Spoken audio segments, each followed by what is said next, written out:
बहरहाल हमारा घर और रेस्टोरेंट लंदन में नहीं, नॉटिंगम में है। ट्रेंट ब्रिज का नाम तो सुना होगा। ये मशहूर क्रिकेट स्टेडियम हमारे ही शहर में है। डरबी रोड पर वाक़े हमारे रेस्टोरेंट का नाम जेनिफर इन है और हमारा घर कार्लटन वैली में वाक़े है। और कुछ मुझे लगा कि जीप की सर्द फजा में गर्म आंसुओं से तपिश भरने लगी। शहर की रात और मैं ना शादो ना कारा फिरूं, जगमगाती जागती सड़कों पर आवारा फिरूं। मैंने जैसे ही एक कंबल को अपनी तरफ खींचा, नीम तारीकी में उसके नीचे से एक गोरे चिट्टे से हाथ की झलक ने मुझे चौंका दिया। क्या हुआ काके? अपने रिहायशी इलाके का नाम याद नहीं आ रहा या पिताजी के ढाबे का नाम भूल गए हो? मैं याद दिलाऊं? अलक सिंह ने मेरी खामोशी को कोई और ही रंग दिया था। मैंने खासे नर्म नहीं लेकिन तंज से भरपूर लहजे में कहा, वो कोई ढाबा नहीं, इंतहाई उम्दा किस्म का रेस्टोरेंट है जहां ऊंचे तबके के अंग्रेज भी अपने कुंबे समेत फख्र से आते हैं। मैं सिर्फ आपके इस सवाल का मकसद समझने की कोशिश कर रहा था। अलक सिंह ने बेनियाजी से कहा, मतलब छोड़ो, मैंने जो पूछा है वो बताओ। वहाँ अंग्रेजों के जैसे हिंदुस्तानी भी आते होंगे? जरा महले वकू बताओ, इस बहाने लंदन की यादें भी ताजा हो जाएंगी। मैं इस दौरान में उसके सवाल का मुमकिन हद तक काबिल कबूल जवाब ढूंढ चुका था, लिहाजा मैंने कतरे जारहाना लहजे में जवाब दिया। मैंने कहा, अगर ब्रह्मदीप सिंह जी और उनके दोनों बेटों की मेहरबानियां दरमियान में न होती तो मैं आपके इस सवाल को तौहीन मानकर उसी के मुताबिक जवाब देता। बहरहाल हमारा घर और रेस्टोरेंट लंदन में नहीं, नॉटिंगम में है। ट्रेंट ब्रिज का नाम तो सुना होगा। ये मशहूर क्रिकेट स्टेडियम हमारे ही शहर में है। डरबी रोड पर वाक़े हमारे रेस्टोरेंट का नाम जेनिफर इन है और हमारा घर कार्लटन वैली में वाक़े है। और कुछ यकीन से कहना मुश्किल है कि वो मेरी फराहम करदा मालूमात को झुटलाने के काबिल था या नहीं, या मेरे जारहाना लहजे ने उसे पसपा होने पर मजबूर किया। बहरहाल मुझे उसकी आंखों की चमक फीकी पड़ती नजर आई और चेहरे पर भी फिटकार खंड गई। अलक सिंह के कुछ कहने से पहले ब्रह्मदीप सिंह जी उस पर चढ़ दौड़े। बोले, ओए अलक भाई जी, हमारे मेहमान की इस तरह तौहीन का हक तुम्हें किसने दिया है? मैंने कई बार तुम्हें समझाया कि अपनी दारोगागिरी घर छोड़कर यहाँ आया करो। ये तुम्हारा थाना नहीं है और न ही इस घर में जिझर कस्बे के गरीब गुज्जर बसते हैं जिन पर तुम धूस जमा लो। ब्रह्मदीप सिंह की सरजनिश से अलक सिंह वाज़े तौर पर शर्मसार दिखाई दिया। रही सही कसर अमरदीप ने पूरी कर दी। बोला, फुफड़ जी, आज आपने मेरी नजर में अपनी इज्जत मजीद गिरा दी है। किसी भी सरदार घराने में मेहमान को वाहे गुरु का भेजा हुआ इनाम समझा जाता है। हमने बुजुर्गों से सुना है कि इज्जतदार सरदार तो अपने घर आने वाले जाने दुश्मन के कदमों में भी बिछ जाते हैं, और आपने आज एक ऐसे मौजूद मेहमान की बेइज्जती कर दी जो पिताजी और विष्णु की पुरजोर दावत पर हमारे घर आया है। सूरत हाल को तलखी की तरफ जाते देखकर मुझे इदराक हुआ कि मामले का मजीद बिगड़ना मेरे मिशन के लिए नुकसानदेह साबित हो सकता है। अलक सिंह नामी उस खुर्रांट शख्स की इतनी खातिर तवाज़ो बहुत है, वरना ये मेरा कट्टर दुश्मन बन जाएगा। लिहाजा मैंने मुदाखलत करते हुए कहा, अमरदीप भाई, सरदार जी, इतना गुस्सा करने की जरूरत नहीं है। ये भी आपकी तरह मेरे बुजुर्ग हैं, मैं इनसे नाराज नहीं हूँ। फिर मैं अलक सिंह की तरफ मुतवज्जे हुआ। मैंने कहा, फूफा जी, उम्मीद है अब आपकी तसल्ली हो गई होगी। वो खिसियाने लहजे में बोला, ओ काके, मेरा ये मतलब नहीं था। ये दोनों बाप बेटे भी खामखा गर्म हो रहे हैं। चलो मिट्टी डालो इस बात पर और सब गुस्सा थूक दो। मैं समझ रहा था उसने इतना जलील होने के बावजूद माफी मांगना तो क्या, अपनी गलती भी तस्लीम न की। इसका सीधा मतलब यह है कि उसके दिल में मेरे खिलाफ शक का नाग बदस्तूर बल खा रहा है और ये महज वक्ती तौर पर पसपा हुआ है। मेरी तरफ से कोई मशकूक या मुतजाद बात सामने आते ही ये मुझे डसने का मौका जाया नहीं करेगा। हो सकता है ये धीरे धीरे मेरे मेजबानों के दिलों में भी मेरे लिए शक पैदा करने की कोशिश करे। मुझे मोहतात बल्कि बहुत मोहतात रहने की जरूरत है। मेरी तरफ से मसालेहाना पेशकदमी और अलक सिंह की तरफ से बात पलटने के नतीजे में माहौल का तनाव रफ्ता रफ्ता ज़ायल हो गया और ब्रह्मदीप जी के चेहरे पर उनकी जिंदादिली से भरपूर मुस्कुराहट भी लौट आई। इस दौरान में बुशनदीप भी वहां आ गया। उसकी छोटी बेटी भी साथ थी। मैं बुशनदीप से बातें करने लगा।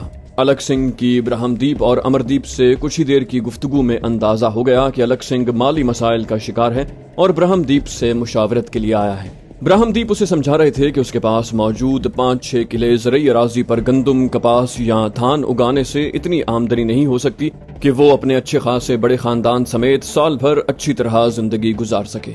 उन्होंने अपने बहनोई को अमरदीप के तजुर्बे से फायदा उठाकर अपने रकबे पर फलों के बागात उगाने का मशवरा दिया। अमरदीप ने अपने बाप की तायद की। बोला, फुफड़ जी, अब तो पंजाब के सारे जमींदार इस तरफ आ रहे हैं।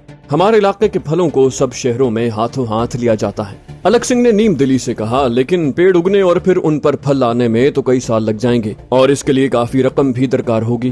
ब्रह्मदीप ने कहा, अलख भाई, रातों रात तो गेहूं की फसल भी नहीं उगती। 2-3 साल के सब्र से तुम्हारे टब्बर की जिंदगी भी तो बदल जाएगी। अच्छा ऐसा करो, तुम्हारे बाग लगाने के लिए सारा खर्च अमरदीप देगा, तुम बाद में कमा कर लौटा देना। अमरदीप ने बाप की तायद की। कहा, फुफ्फड़ जी, आप अगले 2 साल के लिए घर चलाने का खर्चा भी मुझसे ले लो। जब आपके बागों में फल आए तो आप वो मुझे फरोख्त कर देना और मैं फलों की खरीद की रकम में कटौती करके आपसे किस्तों में अपनी सारी रकम वसूल कर लूंगा। ब्रह्मदीप अपने बेटे की बात सुनकर खुश हो गया और अलख सिंह से कहा, ले अब बता, अमरदीप ने तो सारा मसला ही हल कर दिया। तेरी जेब से एक पैसा नहीं जाएगा और तेरी नस्लों की जिंदगी सुधर जाएगी। अलखदीप सिंह ने मुसर्रत भरे लहजे में कहा, ये तो वाकई बहुत अच्छा काम हो जाएगा, मैं जाकर अपने बेटों को बताता हूँ। फिर वो अमरदीप से मुखातिब होकर बोला, बहुत मेहरबानी अमरदीप बेटा, तुम ऐसा करो, मुझे घर के खर्चे के लिए अभी कुछ पैसे दे दो, मेरा हाथ काफी तंग हो रहा है। उसकी बात सुनकर अमरदीप ने अपने बाप की तरफ देखा और फिर गालिबन कोई इशारा पाकर अपने फुफ्फा को कहा, ठीक है, आप पिताजी से बात करो, मैं अभी वापस आता हूँ। अमरदीप घर के अंदरूनी हिस्से में चला गया और दोनों बुजुर्ग आपस में बातें करने लगे। मैं भी दरमियान में लुक़मे देता रहा। इस दौरान में अमरदीप वापस आ गया और नोटों की एक गड्डी अलख सिंह के हवाले कर दी। वो बेताबी से नोट गिनने लगा। फिर उसने कदरे मायूस लहजे में कहा, ये तो सिर्फ 1500 हैं, 5-7 हजार कर देते तो। अमरदीप ने कदरे सख्त लहजे में उसकी बात काट कर कहा, मैं घर पर ज्यादा रकम नहीं रखता, अभी गुजारा कर लें, 2-3 दिन में सुनाम कस्बे जाऊंगा तो बैंक से और रकम ला दूंगा। अलख सिंह ने रकम जेब में रखते हुए मुर्दा लहजे में कहा, चलो ठीक है। वो असल में जरूरत थी, निहाल सिंह की जीप गिरवी से छुड़वानी है, बनिया जब्त करने की धमकी दे रहा है। अमरदीप ने कहा, अच्छा आप परसों सुबह तक सब्र कर लें, मैं आड़तियों से पेशगी रुकूम लेने कल पटियाला जा रहा हूँ, वापसी पर 6 या 7 हजार जितने की जरूरत हो ले लेना। ये सुनकर अलख सिंह खुश हो गया और कुछ ही देर के बाद इजाजत लेकर वहाँ से रुखसत हो गया। उसके जाने के बाद अमरदीप ने बाप की तरफ देख कर कहा, पिताजी मैंने कुछ गलत तो नहीं कहा? ब्रह्मदीप ने शफीक लहजे में कहा, नहीं पुत्र, कम ज़र्फ सा बंदा है, लेकिन तुम्हारी बुआ का घर वाला रह चुका है। तुम्हारे फुफ्फोजाद भी निकम्मे होने के बावजूद हम पर हक रखते हैं। वाहे गुरु ने हमें इतना दिया है, तभी तो हम इस जैसों की कुछ मदद करने के काबिल हैं। बुशनदीप ने तंजिया मुस्कुराहट के साथ कहा, वैसे तो मुझे अलख फुफ्फड़ और उसके बेटों से कोई अच्छी उम्मीद नहीं है, लेकिन अमरदीप भाया, आपने रकम देने का ये रास्ता निकाल कर अच्छा ही किया। ये आज भी हस्बे मामूल कर्ज मांगने ही आए थे और पहले की तरह वापसी का तो कोई जिक्र न होता। अब इनसे कुछ न कुछ वसूली की उम्मीद तो की जा सकती है। बुशनदीप की बात सुनकर सबने जोरदार कहकहा लगाया। रात का खाना मैंने तमाम घर वालों के साथ मिलकर खाया। माहौल बहुत खुशगवार था, लेकिन फिर बुशनदीप ने अलख सिंह के साथ होने वाले गैर तहरीरी मुआहदे का जिक्र छेड़ दिया। दस्तरखान पर जैसे तूफान आ गया। मुआहदे की जुज़वियात से वाकिफ होते ही बुजुर्ग सरदारनी अपने शौहर और बेटे पर चढ़ दौड़ी। बोली, आप लोगों के पास इतनी फालतू दौलत है तो मुझे दे दो, अपने भतीजे को दे आऊंगी, बड़े टब्बर वाला है, हाथ तंग रहता है, हट्टी में माल डाल देगा। उस अलख सिंह का कितना भी पेट भर दो, ये तुम्हारी जड़ें काटने से बाज नहीं आएगा। ये सुनकर ब्रह्मदीप सिंह ने दिफाई लहजे में कहा, ऐसी बात क्यों करती हो नेकबख्त? वाहे गुरु न करे तुम्हारे भतीजे को हमसे रुपया पैसा लेने की जरूरत पड़े। उसका कारोबार चंगा भला चल रहा है, वैसे भी वो खुददार जवान है, भूखा मर जाएगा, अपनी बुआ के ससुराल के सामने हाथ नहीं फैलाएगा।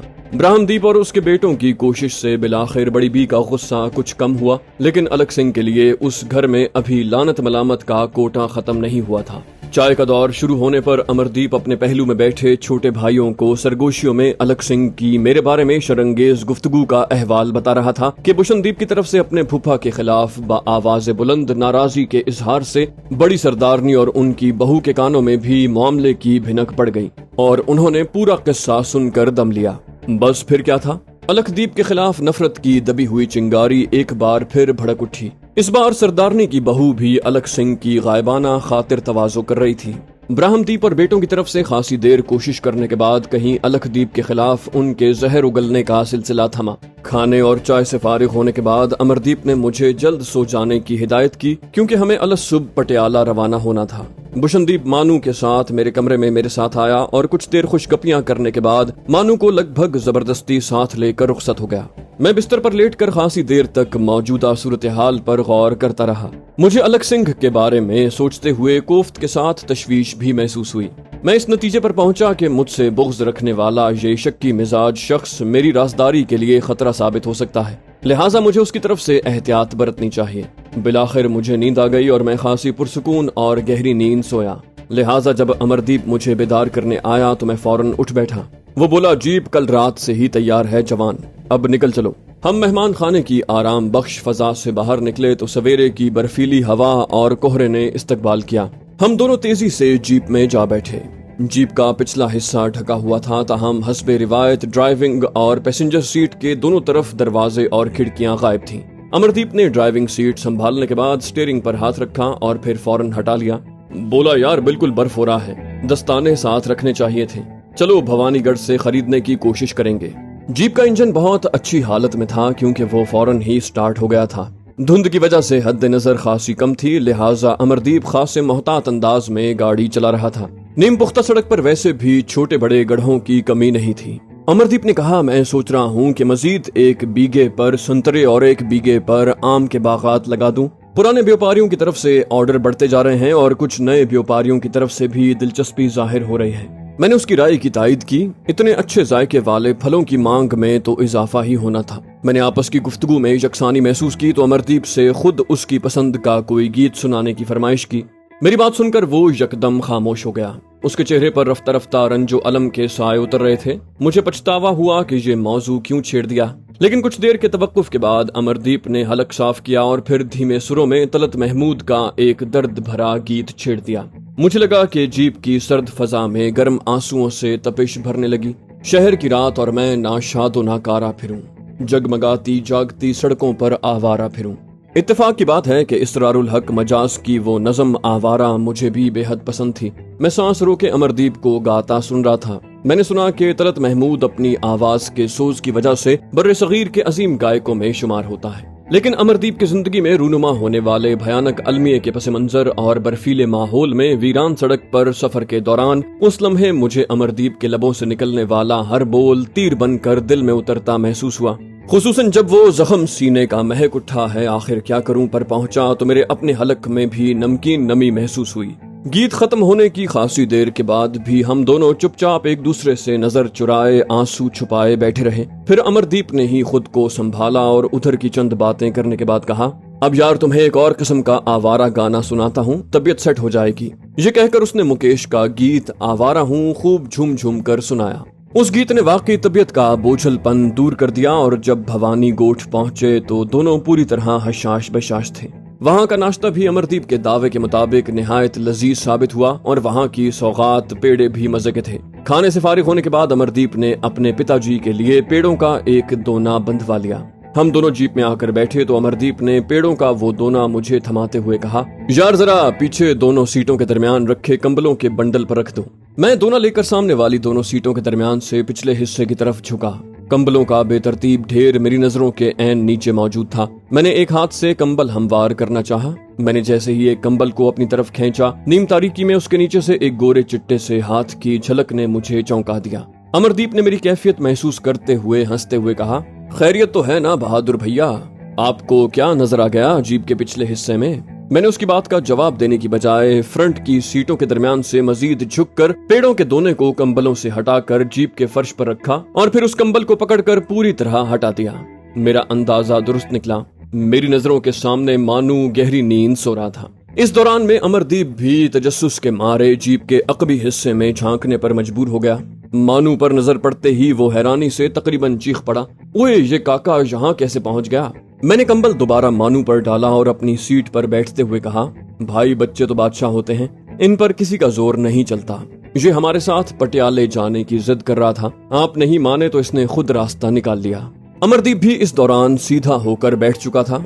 बोला, यार ये सरफिरा मानू शायद रात को ही मेरी जीप में छुप गया होगा ताकि मैं अलसुब चुपके से निकल न जाऊं। शुक्र है सैरो शिकार की मुहिमों पर अक्सर जाते रहने की वजह से मेरी जीप में कंबल वगैरह हमेशा से मौजूद होते हैं, वरना ये उल्लू का पट्टा अब तक ठिठर कर बीमार पड़ चुका होता। मसला ये है कि हम इतना फासला तय कर चुके हैं कि उसे वापस घर छोड़कर आना भी मुमकिन नहीं। मैंने हंसते हुए कहा, ये इरादे का पक्का है भाई, मान लो कि इसका शौक जीत गया और हम हार गए, अब इसे साथ ले जाने के अलावा कोई चारा नहीं है। अमरदीप ने उस बात में सर हिलाया, बोला, इसमें तो कोई शक नहीं, वैसे इसे पटियाले साथ ले जाने में कोई खास मसला भी नहीं है। बस मौसम की सख्ती और शहर में इसे एक जगह से दूसरी जगह अपने साथ धक्के खिलाने से बचाना चाहता था। चलो अब ये शिकरा साथ लग ही गया है तो चलो अच्छा है, पटियाला भी दिखा दूंगा।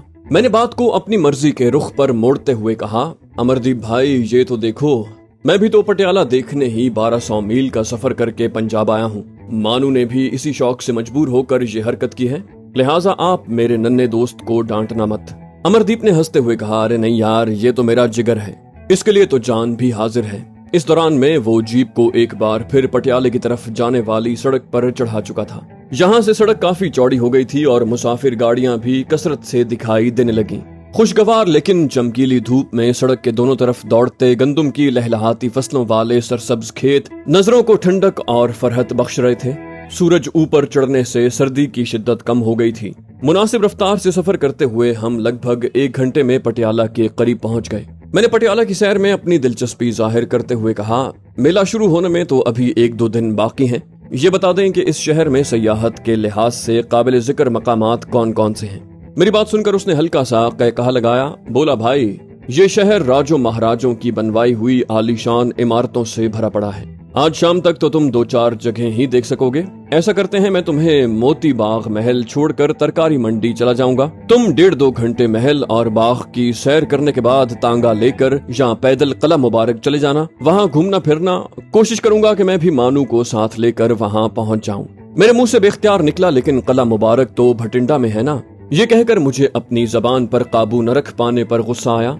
मैंने भटिंडा से अपनी वाकफियत राज में रखने की कोशिश में जल्दी से कहा, मैंने बॉम्बे में एक टूरिस्ट बुक में पढ़ा था।